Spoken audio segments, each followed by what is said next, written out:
The switch statement. तो आज हम लोग स्विच स्टेटमेंट पे पढ़ेंगे क्या होता है इसमें, क्या इसका एक्सप्रेशन है, क्या इसका फॉर्मेट है, वो सब हम लोग सब सीखेंगे। तो hi and welcome guys. The switch statement is used to execute a block of code matching one value out of many possible values.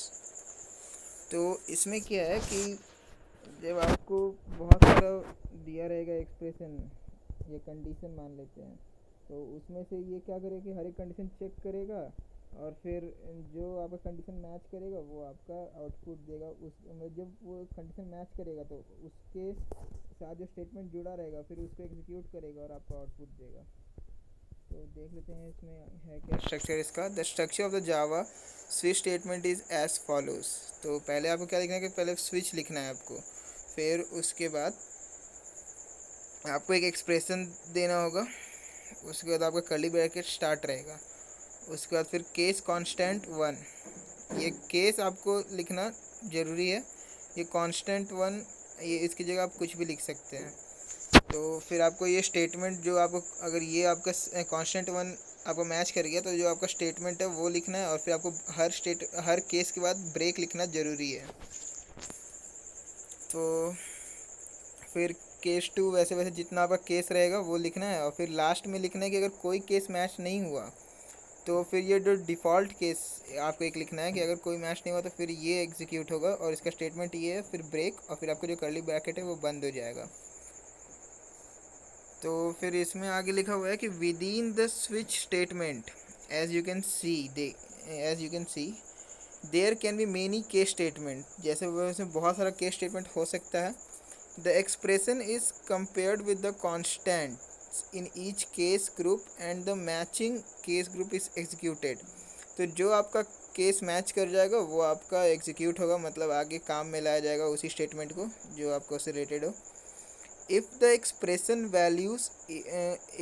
evaluates to some constant is equal to constant 1, अगर आपका constant 1 आपका expression evaluate हो रहा है मतलब match कर, the statement in the case group constant 1 are executed. तो जो केस कांस्टेंट 1 है उसमें जो स्टेटमेंट होगा वो आपका एग्जीक्यूट होगा। तो similarly if the expression evaluates to constant 2, अगर वही कांस्टेंट 2 हुआ तो फिर कांस्टेंट 2 वाला जो स्टेटमेंट है वो एग्जीक्यूट होगा। The statement in the case group constant 2 are executed. The break statement after each case group terminates the switch and cause execution to continue the statement after the switch. तो इसमें ये बोल रहा है the break statement, तो जो break statement वो जो हर केस के बाद देना होता है वो आपका क्या करता है कि the break statement after each case group terminates, तो उसके बाद वो रोक देता है। जब आपको मैच कर जाएगा ना तो वो फिर उसको रोक देगा हर केस के बाद। अगर मैच नहीं किया तो भी वो उसको एग्जीक्यूट नहीं करेगा, नहीं तो फिर आपका क्या होगा कि दो केस कांस्टेंट 1 कांस्टेंट 2 सब आपका एग्जीक्यूट होने लगेगा अगर ब्रेक आप नहीं दिए तो। इसका ब्रेक का ये होता है the break statement after each case group terminates the switch, तो जो स्विच है उसको बंद कर देगा, समझिए एक तरह से। And cause execution to continue to statements after the switch. तो इसमें क्या होगा कि एग्जीक्यूट करेगा, उसके बाद अगर आप जैसे ही आप ब्रेक डाल देंगे तो उसके बाद वो वाला एग्जीक्यूट नहीं करेगा, और फिर आपका दूसरा जो केस है उस पर वो कंटिन्यू हो जाएगा। If there is no match for the expression with any case group, अगर किसी भी केस कांस्टेंट से वो मैच नहीं किया तो उसके बाद जो डिफ़ॉल्ट है वो होगा। तो the statement in the default part are executed, जो डिफ़ॉल्ट है वो एग्जीक्यूट हो जाएगा। The expression in the switch statement must evaluate to byte short int और कैर। तो इसमें बोल रहा है जो एक्सप्रेशन है आपका स्विच स्टेटमेंट में, जो एक्सप्रेशन होता है यहाँ पे है वो आपका इंट होना चाहिए, बाइट होना चाहिए, नहीं तो शॉर्ट होना चाहिए, नहीं तो कैर होना चाहिए। ये बता रहा है यहाँ पे बाइट शॉर्ट इंट या तो कैर, इस चारों में से कोई एक होना चाहिए। The program code below demonstrate use of the switch statement. तो आपको यहाँ एक एग्जांपल दिया हुआ है, ये पब्लिक क्लास स्विच डेमो लिखा हुआ है, फिर public static void main string argument, तो जो आर्गुमेंट हो वो स्ट्रिंग मिलेगा। फिर आपका ये बोल रहा है कि int today is equal to 5 to, यहाँ पे पहले तो इंट लिया है, ये आपका हो गया टुडे वेरिएबल हो गया, इंट आपका डाटा टाइप हो गया कि टुडे जो वेरिएबल है उसमें कौन सा डाटा रहेगा, उस डाटा का टाइप करेगा, वो हो गया डाटा टाइप, वो हो गया इंट, मतलब इसमें बस नंबर्स रहेगा, वो भी डेसिमल नंबर नहीं रहेगा। 5 अगर 5.5 रहता तो भी ये 5 ही लेता। तो फिर इसमें ये हो गया। फिर string day is equal to, तो अभी एक नया वेरिएबल दिया यहाँ पे डे, जिसका डाटा टाइप स्ट्रिंग में लेना है हम लोग को, और यहाँ पे इसका वैल्यू कुछ नहीं दिया है। यहाँ पे डबल कोट है और उसके बीच में स्पेस भी नहीं है, और वही है आपका वैल्यू। इसका मतलब समझ लीजिए एक तो नल भी बोल सकते हैं, लेकिन नल नहीं रहेगा, ये होगा कि कुछ नहीं लिया गया है उसका वैल्यू डे का। तो अब इसमें टुडे को स्विच किया गया है, स्विच टुडे एक्सप्रेशन है ये। तो जैसे कि टुडे है, टुडे एक आपका ये वेरिएबल हो गया, तो वेरिएबल का डाटा टाइप या तो आपका इंट हो सकता है, कैर हो सकता है, शॉर्ट हो सकता है, तो बाइट हो सकता है। तो यहाँ पे इंट दिया गया है, जैसे कि आप देख रहे हैं यहाँ पे इंट लिया गया। तो फिर आपका case 1 day is equal to Monday, तो जो डे का वैल्यू पहले कुछ नहीं था, वहाँ पे मंडे आ जाएगा अगर केस 1 एग्जीक्यूट हुआ तो। फिर ब्रेक, फिर केस 2, फिर day is equal to Tuesday, फिर केस 3, केस 4, फिर केस 5 ऐसे ही, और फिर आपका केस यहाँ 7 तक है। और फिर अगर डिफ़ॉल्ट अगर कोई नहीं है तो डिफ़ॉल्ट आपका हो जाएगा कि इनकरेक्ट डे वहाँ लिखा आ जाएगा।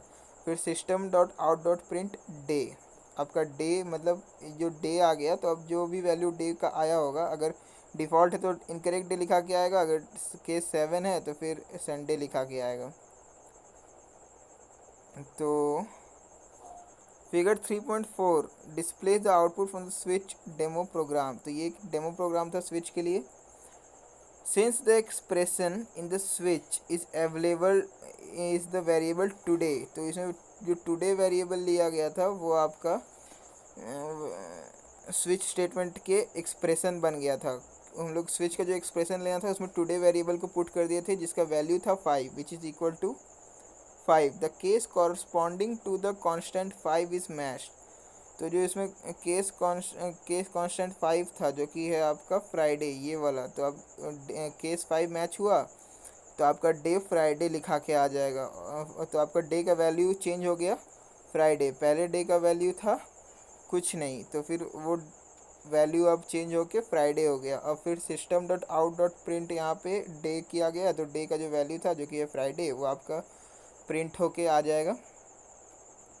फिर the statement in the case 5 are executed in which the set variable day to Friday, जैसे आपको बताया अभी।